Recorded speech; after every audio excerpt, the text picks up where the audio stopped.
हो गया। जय हिंद दोस्तों, आज हम आप सभी को क्लास 12 की मैथमेटिक्स बेस्ड ऑन एनसीईआरटी पे प्रश्नावली 6.1 का क्वेश्चन नंबर 1, 2, 3 कराने वाले हैं। तो प्रीवियस लेक्चर में हमने इसकी बेसिक बातें बताई थी, तो आज उसी के फर्दर हम आगे करते हुए उसकी प्रश्नावली की क्वेश्चन को करेंगे। क्वेश्चन क्या है, 1, 2, 3 करने वाले हैं। तो क्वेश्चन में पहले देखिएगा घन की बात है। घन जो होता है, घन का आयतन होता है AQ, यानी भुजा क्यू जिसको कहते हैं। घन का पृष्ठीय क्षेत्रफल होता है 6a², जो प्रीवियस लेक्चर में हमने आपको नहीं बताया था, इसलिए आप यहाँ पे बताना हम उचित समझते हैं। कह रहा है, देखिए भाई क्वेश्चन क्या कहता है। पहला क्वेश्चन है, कह रहा है कि वृत्त के क्षेत्रफल में परिवर्तन की दर ज्ञात कीजिए त्रिज्या के सापेक्ष। वृत्त के क्षेत्रफल में परिवर्तन का दर ज्ञात करना है, किसके सापेक्ष? त्रिज्या के सापेक्ष। अगर हम तुमसे कह दें कि क्षेत्रफल A होता है, क्षेत्रफल क्या होता है? A होता है, तो क्षेत्रफल में परिवर्तन की दर को हम लोग क्या कहते हैं? dA/dt कहते हैं। लेकिन कह रहा है त्रिज्या के सापेक्ष बताना है। किसके सापेक्ष बताना है? त्रिज्या के सापेक्ष। देखो भैया, आग लगा देना है सवालों में, घबराइए नहीं, एकदम आग लग जाएगा सवाल, तुम्हारे दिमाग में एकदम आग जलने वाला है, घबराइए। आपको क्या करना, कह रहा है क्षेत्रफल में अगर परिवर्तन की दर तो dA/dt, आयतन में परिवर्तन की दर तो dB/dt, पृष्ठीय क्षेत्रफल में परिवर्तन की दर तो dSA/dt, यानी जिसमें परिवर्तन की दर पूछेगा उसके साथ ddt लगा देना है, d/dt लगा देना है। बात समझ पा रहे कि नहीं समझ पा रहे? अब यहाँ पे कह रहा है, नहीं देखो भैया, अब t के सापेक्ष नहीं करना आपको, कह रहा है r के सापेक्ष बताना है। तो कह रहा है r के सापेक्ष बताना है क्षेत्रफल में परिवर्तन की दर। तो पहले देखिए गिवन क्या है, गिवन आपको क्या कह रखा है? कह रहा है देखो भैया, वृत्त के क्षेत्रफल में परिवर्तन का दर ज्ञात करना है, यानी dA/, माना पहले मान लेते, माना वृत्त का क्षेत्रफल, वृत्त का क्षेत्रफल A है। वृत्त का क्षेत्रफल क्या है? A है। माना वृत्त का क्षेत्रफल क्या है? A है, और त्रिज्या R है। तो वृत्त के क्षेत्रफल में परिवर्तन की दर की बात करेंगे तो dA/ क्या होगा? dt, dA/dr। कह रहा है त्रिज्या के सापेक्ष परिवर्तन की दर ज्ञात करना है, इसीलिए हो गया dA/dr। त्रिज्या के सापेक्ष परिवर्तन की दर को क्या बोलेंगे? dA/dr। ये आपका क्वेश्चन मार्क है, ये आपको बताना है। और त्रिज्या दे रखा है, त्रिज्या दे रखा कितना? 3 सेंटीमीटर। तो वृत्त का क्षेत्रफल क्या होता है बताओ? वृत्त का क्षेत्रफल होता क्या है बताइए जल्दी से? तो वृत्त का क्षेत्रफल होता है πr²। वृत्त का क्षेत्रफल क्या होता है? πr²। होता है कि नहीं होता है? होता है। अब यहाँ पे क्या करना है? r के सापेक्ष अवकलन करने पर अब r के सापेक्ष अवकलन करना है। सुनिए भाई, अगर x पे पावर n का अवकलन होता है, n x पे पावर n-1 होता है। अगर आपको बातें नहीं समझ आते ऐसे सुनो, x पे पावर 7 का अवकलन अगर करना है तो 7 आगे आएगा, क्या आएगा? 7 आगे आएगा, x पे पावर कितना हो जाएगा? 6 हो जाएगा। बात समझ रहे हैं? x पे पावर 7 का अवकलन अगर करना है आपको तो 7 आगे आएगा, x पे पावर कितना हो जाएगा? 6 हो जाएगा। उसी प्रकार अगर x पे पावर 9 का अवकलन करना है, x पे पावर 9 का अवकलन करना है अगर, तो 9 कहाँ आएगा? आगे, और 9 में से एगो घटा कर लिख देंगे। देखो ना, सीधा सीधा अवकलन हो जा रहा है, नहीं हो रहा है? हो जा रहा है। देखिए, तो ये उसी प्रकार क्या करना है, r के सापेक्ष करेंगे तो dA/dr लिखाएगा, dA/dr। और यहाँ पे देखिए पाई तो कांस्टेंट है, पाई में बदलाव नहीं होगा, लेकिन r² यानी r, यानी यहाँ पे देखिए x की जगह पे r दे दिया है, r के सापेक्ष कर रहे हैं, तो r के सापेक्ष कर रहे हैं तो 2 आगे आएगा, तो 2 आगे आएगा। 2 में से 1 कम करके लिखेंगे तो कितना आएगा? 1 आएगा। यानी क्या होगा? dA/dr बराबर 2 पाई। r की वैल्यू क्या है? r की वैल्यू कितनी है? r की वैल्यू 3 सेंटीमीटर, तो लिखेंगे 3 सेंटीमीटर। तो dA/dr बराबर होगा 3 का 2 में गुणा होगा 6 पाई। एरिया का मात्रक होता है सेंटीमीटर क्यूब। एक एरिया का मात्रक क्या होता है? Centimetre square, sorry centimetre square होता है। एरिया का मात्रक क्या होता है? सेंटीमीटर स्क्वायर, और उसके त्रिज्या भी क्या है? सेंटीमीटर है। ये आपका क्या हो जाएगा? आंसर हो जाएगा। यानी एरिया में परिवर्तन की दर क्या होगा? 6 पाई सेंटीमीटर स्क्वायर प्रति सेंटीमीटर। इसी का दूसरा क्वेश्चन हम लोग करते हैं। दूसरा क्वेश्चन कहता है भैया देखो, सीधा सीधा सेम क्वेश्चन है, सीधा सीधा क्या करना है? सेम क्वेश्चन, बस डाटा चेंज है। इसमें क्या है? डेटा चेंज है। डेटा चेंज क्या मतलब है? बात को समझिए। यहाँ पे क्या कह रहा है? यहाँ पे कह रहा है दूसरे में त्रिज्या इसका कितना दे रखा है? 4 सेंटीमीटर। त्रिज्या कितना दे रखा है? 4 सेंटीमीटर। अब आपसे कह रहा है देख भाई, अब कह रहा है वृत्त के क्षेत्रफल का फार्मूला क्या होता है? तो a बराबर होता है πr²। a बराबर क्या होता है?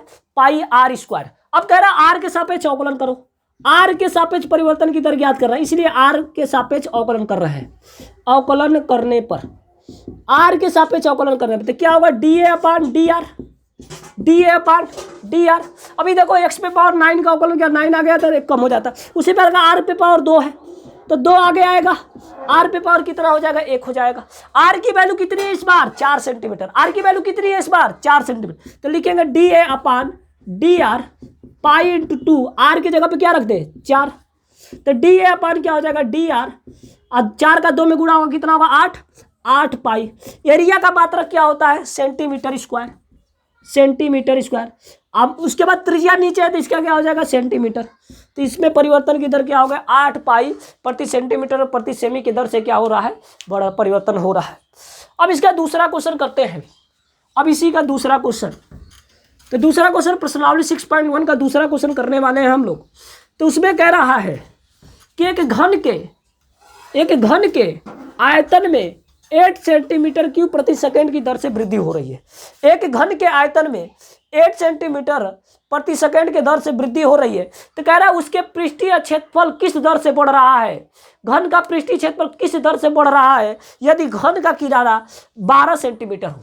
फिर से बात को समझिए। क्वेश्चन नंबर 2 कहता है एक घन के आयतन में, अगर आयतन में वृद्धि होगा, आयतन में परिवर्तन होगा, तो आयतन में परिवर्तन को हम लोग क्या कहते हैं, माना, पहले मान लेते हैं, माना घन का आयतन, घन का आयतन भी तथा पृष्ठीय क्षेत्रफल, पृष्ठीय क्षेत्रफल ए है। घन का आयतन भी पृष्ठीय क्षेत्रफल ए है तथा घन का किनारा, घन का किनारा, किनारा यक्स है।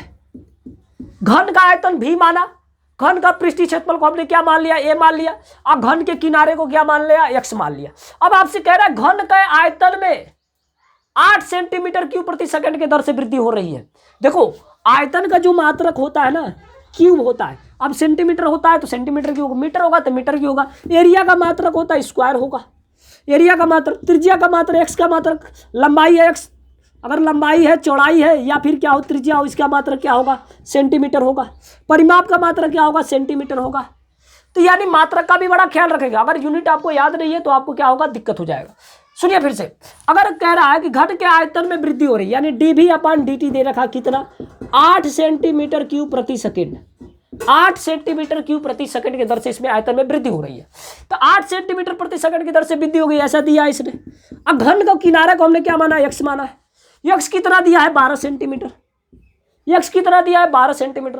अब कह रहा है कि घन के पृष्ठीय क्षेत्रफल में किस दर से वृद्धि हो रही है।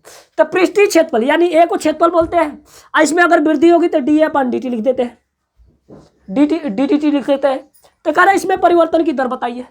अब आराम से देखिए, आपको आराम से क्या करना है, इसको समझना है, कोई जल्दीबाजी में करने की बिल्कुल जरूरत नहीं है। आपको एकदम स्टेप बाय स्टेप जैसे हम बता रहे हैं वैसे करते जाना, आपको पूरा आपको ध्यान रखना है। यहाँ पे देखिए क्या है, डी बी अपान डी टी 8 सेंटीमीटर क्यूब प्रति सेकंड दे रखा है। जो लंबाई दे रखा है, किनारा दे रखा है घन का 12 सेंटीमीटर है। कह रहा है इसके पृष्ठीय क्षेत्र में परिवर्तन की दर बताइए। तो सबसे पहले देखिए घन का आयतन होता क्या है, घन का आयतन भी बराबर क्या होगा, ए क्यू होता है।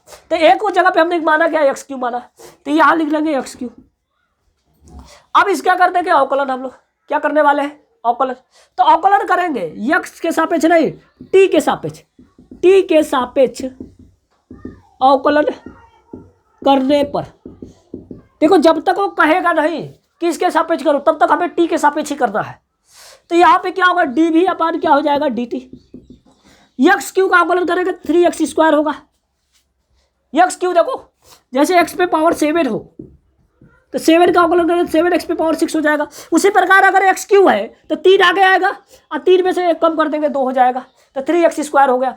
चूंकि हम x के सापेक्ष कर रहे हैं इसलिए x का भी करना पड़ेगा, x के सापेक्ष कर रहे हैं इसलिए इसका करेंगे। तो लिखेगा डी एक्स अपान क्या हो जाएगा, डी टी। डी एक्स अपान क्या होगा, डी टी होगा। बात समझ में आ रही है। फिर से सुनो, अगर आपको x पे पावर 9 का करना हो तो x पे पावर 9 का टी के सापेक्ष अगर करना चाहते हो, किसके सापेक्ष, टी के सापेक्ष, तो 9 आगे आएगा, x पे पावर 8 होगा। आपको एक बार x का फिर से करना पड़ेगा, डी एक्स अपान डी टी लिखना पड़ेगा। तो ठीक उसी प्रकार देखिए एक्स क्यू का करा 3x स्क्वायर लिखा, डी एक्स अपान क्या होगा, डी टी। डी भी अपान डी टी की वैल्यू बताओ कितनी है, 8 है। dv अपॉन dt की वैल्यू बताओ कितनी है, 8 है, तो लिख देंगे dv अपॉन dt की वैल्यू कितनी, 8। 3 है, x की वैल्यू कितनी है बताओ, x की वैल्यू 12 है, x के जगह पे क्या रख देना है 12, यहाँ 12 नहीं, x के जगह पे 12 रखना है, तो 12 का स्क्वायर dx अपान क्या होगा dt, dx अपान dt। अब सुनिए, अब इन सबको इस साइड लगाना, इधर देखिए गुणा में है, dx बाई dt के साथ ये क्या है गुणा में, इधर आएगा तो क्या हो जाएगा भाग हो जाएगा, dx बाई dt के साथ ये क्या है गुणा में, इधर आएगा तो क्या होगा भाग हो जाएगा, तो 8 अपान 3 इंटू 12 का स्क्वायर कितना होता है 144, dx अपान dt की वैल्यू हो गई 8 बाई 3 इंटू 144। अब आपसे कह रहा है देख भाई, अब तेरे को क्या ज्ञात करना है, एरिया में परिवर्तन का दर ज्ञात करना है। किसके एरिया में परिवर्तन का दर, घन के एरिया में परिवर्तन का दर।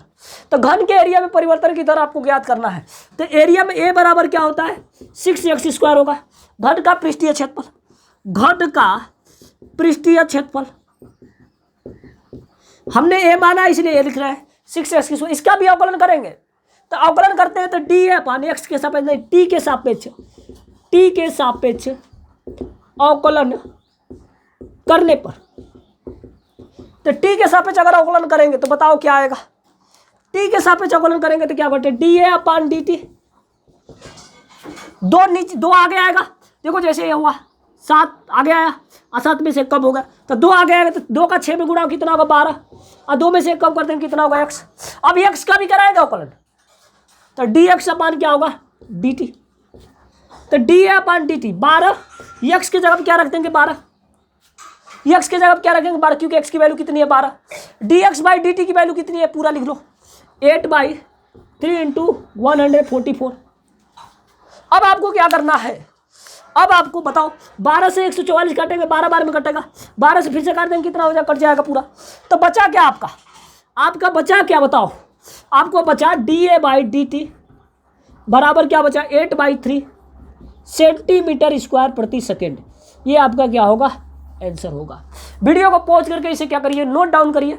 अब हम बढ़ते हैं क्वेश्चन नंबर 3 पे। क्वेश्चन नंबर 3,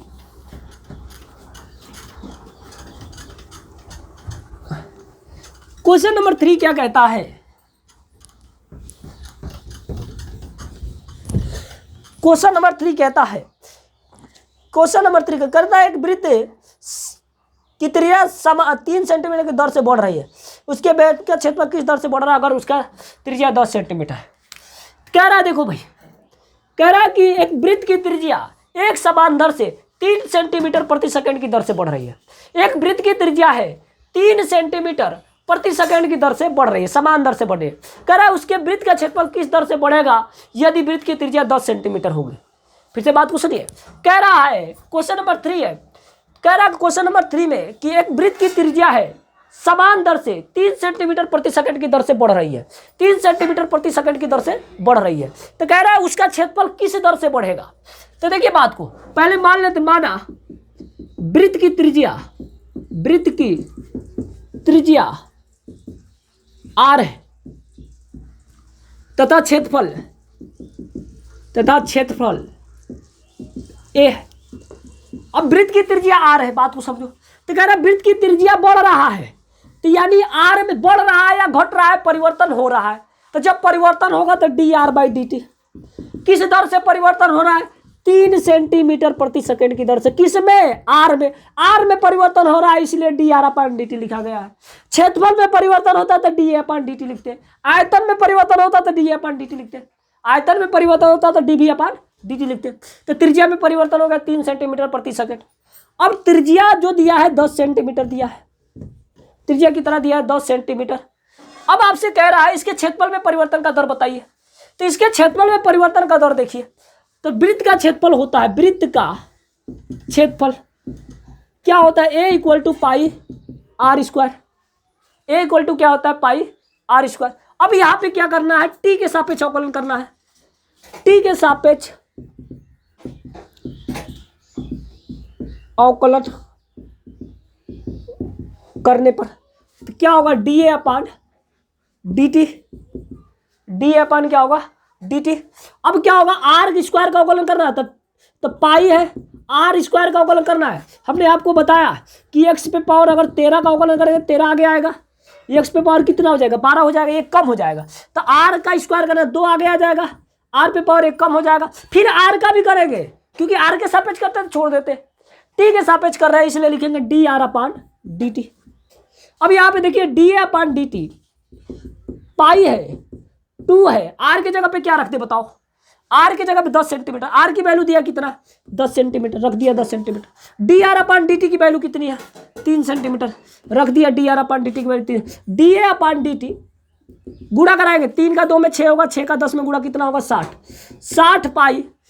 एरिया का मात्रक होता है सेंटीमीटर स्क्वायर, टाइम का मात्रक होता है सेकेंड, यानी एरिया किस दर से बढ़ रहा है, वृत्त का क्षेत्रफल लिख लेंगे यहाँ पे, वृत्त का क्षेत्रफल, वृत्त का क्षेत्रफल 60 पाई सेंटीमीटर स्क्वायर प्रति सेकेंड की दर से बढ़ रहा है, बढ़ रहा है। तो इसी के साथ आज का लेक्चर यहीं पे समाप्त होता है। आशा करता हूँ कि आप सभी को हमारी बातें समझ में आई होगी कि अब पढ़ते रहिए। Bye bye, thank you.